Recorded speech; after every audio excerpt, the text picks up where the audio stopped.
Hello hello हा मामा आहेत ना? हा बोलतोय. जिल्हा बुलढाणा, तालुका खामगाववरून बोलत आहे. बोला की सर.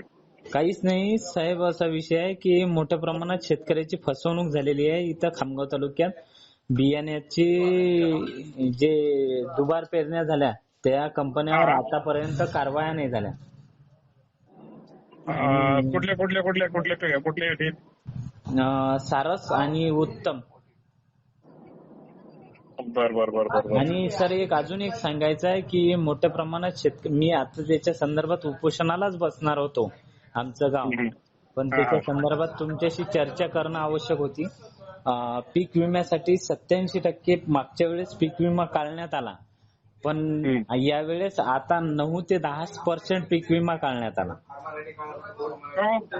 काहून तर आतापर्यंत जे 5 ट्रिगर होते, शेतकऱ्याच्या बांधावर जाऊन पंचनामे करणे व शेतकऱ्यांना तातडीनं मदत भेटणे, हे ह्या प्रकारमुळे कारणामुळे उत्पादित आधारित जो पीक विम्याचं धोरण राबवलं राज्य सरकारने, त्याच्या संदर्भात हे चुकीचं धोरण राबवलं गेलं. त्याच्यामुळे शेतकऱ्यांनी पीक विम्याकडे पाठ फिरवली आहे आणि राज्य सरकारने आत्मचिंतन करायला पाहिजे की शेतकऱ्यांना खरोखर पीक विमा एकमेव अशी वस्तू आहे की त्याच्यातून शेतकऱ्याला मोबदला भेटते. साहेब ठीक आहे. माझ्या लक्षात आलं. मी विषय माझ्या अगोदर झालेला आहे, पण तरी पाहतो मी ते, बघतो काय करता येईल ते आणि बघतो. साहेब असा एक विषय अजून एक सांगायचा, 2023 रोजी मोठ्या प्रमाणात वाजागाजा केला. येलो मोजेकचे मोठ्या प्रमाणात पंचनामे झाले आणि येलो मोजेक सोयाबीन या पिकावर धुमाकूळ घातला होता.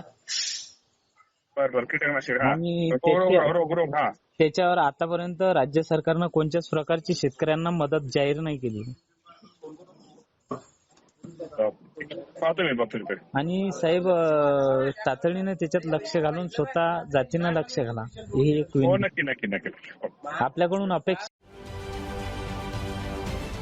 महाराष्ट्रातील सर्व बातम्यांचे विश्वासार्ह व्यासपीठ, सकाळच्या सर्व सोशल मीडिया प्लॅटफॉर्मला लाईक, फॉलो आणि सबस्क्राईब करा. तसंच सर्व नोटिफिकेशनसाठी बेल आयकॉन प्रेस करायला विसरू नका.